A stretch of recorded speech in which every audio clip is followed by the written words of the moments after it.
When I first decided to learn English, I was excited but nervous. I had always heard how important English was, but I didn't understand how challenging it could be.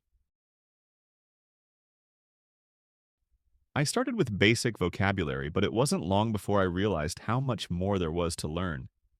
The sounds, the rules, the tenses, all of it felt overwhelming. I remember sitting in my room, listening to a podcast in English and feeling like I understood nothing. The words flew by and the sentences blended together. I wanted to understand them so badly, but I didn't know where to start. I began by memorizing simple phrases like, "How are you?" and "Where are you from?" These were safe, manageable, and I could practice them in daily conversations. Yet, even when I said them, they didn't feel natural. I soon realized that speaking English wasn't just about memorizing words. It was about understanding the flow of conversation and picking up on the rhythm of the language. I learned that to sound like a native, I would need to immerse myself in the language, beyond just textbooks and flashcards. This was the turning point. My journey to sound more like a native speaker had truly begun. Every time I tried speaking, I felt self-conscious. I worried about my accent or whether I was using the correct word, but I realized that mistakes were part of the process. There was no way around it. If I wanted to speak like a native, I had to take the risk of sounding imperfect at first. I found it helpful to watch TV shows and movies in English, with subtitles if needed. At first, I could only understand a few words, but over time, I began recognizing more and more. Slowly, I started imitating the way native speakers spoke. The more I practiced, the more confident I became. One of the most useful things I did was to repeat what I heard in the shows, trying to mimic the accent and intonation. It wasn't always perfect, but it was a start. There were days when I felt frustrated like I wasn't improving. I had to remind myself that learning a language takes time, and that was when I truly understood that speaking like a native wasn't about knowing every word. It was about being comfortable using the language in real-life situations.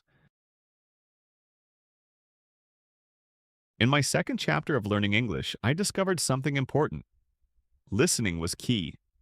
I could memorize vocabulary all day long, but if I didn't know how the words fit into natural conversations, I would never sound like a native. So I made listening a priority. I started with podcasts, as I mentioned before, but I switched to more advanced ones. I also began watching YouTube videos where people spoke in a casual, conversational way. The first time I understood a full sentence in a podcast, I felt like I had unlocked a new level of language learning. I was so proud of myself. But I soon realized that simply understanding words wasn't enough. I had to learn the cultural context behind the phrases. English, I learned, is filled with idiomatic expressions that don't always make sense when translated directly. For example, break a leg doesn't actually mean to break your leg. At first, this confused me, but as I continued listening to native speakers, I started picking up on these expressions. One of my favorite idioms was hit the nail on the head, which means to describe something perfectly. These expressions made my conversations feel more fluid and natural, so I decided to make them part of my speech. One day, I was talking to a friend in English and used the phrase under the weather to describe feeling sick. To my surprise, she laughed and said, "You sound like a native speaker." It was a small victory, but it made me realize how much I had grown. The more I listened, the more I began to understand the subtle nuances of the language, from word choice to the tone used in different situations. However, I also encountered challenges. The speed at which native speakers talked was sometimes overwhelming. I had to pause and rewind multiple times to catch everything they said. But this persistence paid off. Over time, I noticed that I could keep up with conversations more easily. I even started to recognize regional accents and slang, which helped me understand different varieties of English. Listening became my foundation. I understood that without listening well, I couldn't use the language effectively. It was essential for picking up the rhythm and tone of speech, which are just as important as vocabulary. The next step in my journey to sound like a native speaker was overcoming my fear of making mistakes. This was probably one of the hardest parts. I was terrified of speaking in front of others because I didn't want to sound silly. The fear of being misunderstood or ridiculed made me hesitant to even try. But I knew that the only way to improve was to face this fear. I started by practicing in front of a mirror. It felt awkward at first, but as I spoke to myself, I noticed where I hesitated or stumbled over words. I made a mental note of these moments so I could work on them. Then, I began speaking with friends who were fluent in English. They were incredibly patient with me, never criticizing me when I made a mistake. Instead, they would correct me gently, showing me how to use the right word or phrase. Slowly, I gained more confidence. I also realized that English speakers are more forgiving than I thought. Native speakers often focus on the content of what you're saying, not just the grammar or pronunciation. I also practiced with language exchange partners. We would speak for half the time in English and the other half in my native language. This helped me get used to switching between languages, which is a skill that native speakers effortlessly do. I began feeling more comfortable expressing myself in English, and the fear of making mistakes slowly disappeared. Another technique I used was shadowing. This meant repeating exactly what a native speaker said, trying to match their speed and intonation. It was a fun way to practice speaking without worrying about making mistakes. Over time, I felt more and more natural, even though I wasn't always perfect. I learned that sounding like a native wasn't about perfection. It was about being comfortable and confident enough to speak freely. As I advanced in my English learning, I realized that vocabulary was more important than I initially thought. It wasn't just about knowing the basics. It was about knowing enough words to express myself clearly and precisely. At first, I focused on learning the most common words, like good, bad, big, and small. These words worked well for simple conversations, but I soon found myself wanting to talk about more complex ideas. I needed more specific words to express myself effectively. For instance, instead of just saying good, I learned to use amazing, fantastic, and impressive depending on the situation. This made my speech sound richer and more native-like. I also learned that English has many synonyms, and choosing the right word can make a big difference. I spent hours reading books, articles, and watching TV shows, taking note of new words and phrases. I kept a vocabulary journal writing down the words I wanted to remember and practicing them in sentences. One thing that helped me learn new vocabulary was to understand the context in which words are used. For example, I learned that set in stone means something that is permanent or unchangeable. By hearing it in different contexts, I understood exactly when and how to use it. This deepened my understanding of the language. I also paid attention to the prefixes and suffixes of words. For example, unhappy or impossible. Knowing these word parts helped me understand a wide variety of words without needing to memorize each one individually. By expanding my vocabulary, I was able to express myself more naturally. I stopped searching for simple words and instead started to choose the right words to convey exactly what I wanted to say. This was a huge step towards sounding more like a native speaker. Pronunciation was another obstacle I had to overcome. Even though I knew the words, saying them correctly was a challenge. I often felt that my accent gave me away as a non-native speaker. I started by listening carefully to how native speakers pronounced words, paying attention to the subtle differences in sounds. I discovered that English pronunciation often didn't match the spelling of words. For example, though and through sound completely different, even though they look similar on paper. This confused me at first, but I started learning the rules of pronunciation and practicing them every day. It was helpful to learn the phonetic alphabet, as it allowed me to understand how words should sound, even if I had never heard them before. One of the best ways to improve pronunciation is by mimicking the sounds of native speakers. I would repeat what I heard in movies, podcasts, and songs. This helped me develop an ear for the language and improved my ability to speak more clearly. The more I practiced, the more confident I became. My accent softened and my pronunciation became more precise. I also sought feedback from native speakers. When I spoke, I asked them to point out any words that I mispronounced. This immediate correction helped me learn faster. Over time, I stopped worrying so much about my accent. I realized that it was okay to have an accent as long as I pronounced words clearly enough for people to understand me.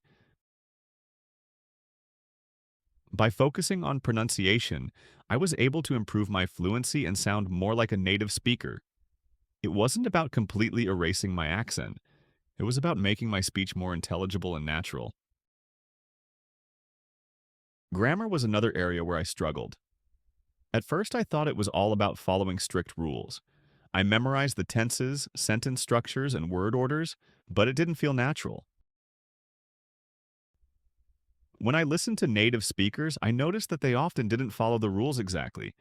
They would use contractions like I'm instead of I am, and drop words in casual speech like leaving out the subject of a sentence. This confused me. Over time, I realized that while grammar is important, native speakers are more concerned with getting their point across than with perfect grammar. They understand that language is fluid and flexible, and the meaning of what you say matters more than the exact structure of your sentence. I started focusing on using grammar more naturally. Instead of memorizing every rule, I began practicing by speaking in complete sentences. I noticed that as I used English more, I began to internalize the grammar rules. They became less about memorization and more about feeling the language. I also learned that English grammar is full of exceptions and irregularities. There are words and structures that don't fit the rules, and native speakers simply know them because they've heard them so often. I found that by reading more and listening to native speakers, I could learn these exceptions naturally without having to memorize them. Through all of this, I realized that grammar was just one part of the equation. It was important, but it wasn't the only thing that made me sound like a native speaker. Fluency, confidence, and a natural flow were just as essential. To truly speak like a native, I needed to understand the culture behind the language. English isn't just a set of words. It's a way of thinking and communicating that is deeply connected to the culture of English-speaking countries. I started reading books about English-speaking countries, watching documentaries, and following cultural trends to better understand how language is used in everyday life. Through my research, I learned about humor, customs, and social norms that shape the way people speak. For instance, I learned that sarcasm is a common form of humor in many English-speaking countries. I had trouble understanding sarcasm at first because it doesn't always translate well into other languages. But as I spent more time around native speakers, I started to recognize when someone was being sarcastic, and I even began using it myself. I also noticed that English speakers use a lot of informal language in their daily conversations. They use slang, contractions, and expressions that you won't find in a textbook. At first, this was difficult for me to grasp, but by immersing myself in English-speaking environments through social media, watching TV, and talking to friends, I learned to speak more naturally. One important lesson I learned was that language is always evolving.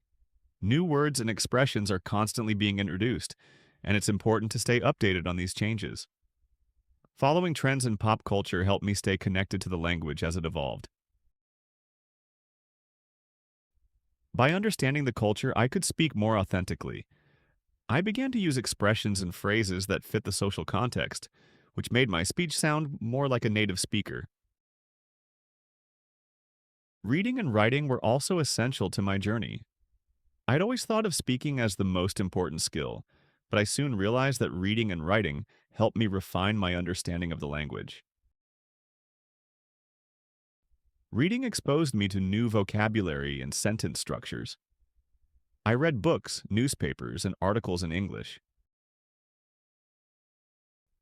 This helped me understand how native speakers write, and I noticed patterns in sentence construction and word usage. The more I read, the more I began to internalize the structure of the language. Writing, on the other hand, helped me practice what I had learned. I started writing essays, journals, and even short stories in English. Writing gave me the opportunity to organize my thoughts and use new words and context. Over time, I became more confident in my ability to express myself in writing. Both reading and writing improved my speaking skills. I started to recognize words and phrases that I had seen in books and articles, and I incorporated them into my speech. By practicing all four language skills, speaking, listening, reading, and writing, I became a more well-rounded speaker. As I became more comfortable with the language, my confidence grew. I stopped worrying about making mistakes and started to enjoy the process of speaking. I began engaging in more conversations with native speakers, and my fluency improved dramatically. I also learned how to use my body language to communicate more effectively. I became aware of the nonverbal cues that are so important in conversation, like facial expressions, gestures, and eye contact. These things added another layer to my communication, making me seem more confident and natural. By this point, I had reached a level where I felt like a native speaker. Of course, I still made mistakes, but they didn't bother me as much. I understood that making mistakes was part of the journey and that it was okay. The important thing was that I was speaking freely and confidently. Speaking English had become second nature. I could talk about almost anything without feeling anxious or unsure. I was no longer afraid to make mistakes or to speak in front of others. I had embraced the language fully, and it had become a natural part of my life. Now, as I look back on my journey to speak English like a native, I realize that the learning process is ongoing. There's always more to learn, whether it's new vocabulary, expressions, or cultural nuances. Even native speakers continue to learn throughout their lives. I've learned that the key to speaking English like a native isn't about perfection. It's about practice, immersion, and confidence. The more you use the language in real-life situations, the more natural it becomes. Every conversation, every mistake, and every success has contributed to my growth. I'm proud of how far I've come, but I know that I'll always be learning. I'll continue to watch movies, listen to podcasts, and read books in English. I'll keep practicing and challenging myself, always striving to sound more like a native speaker. And most importantly, I'll continue enjoying the journey because learning a language is not just about speaking, it's about connecting with people and understanding a new world.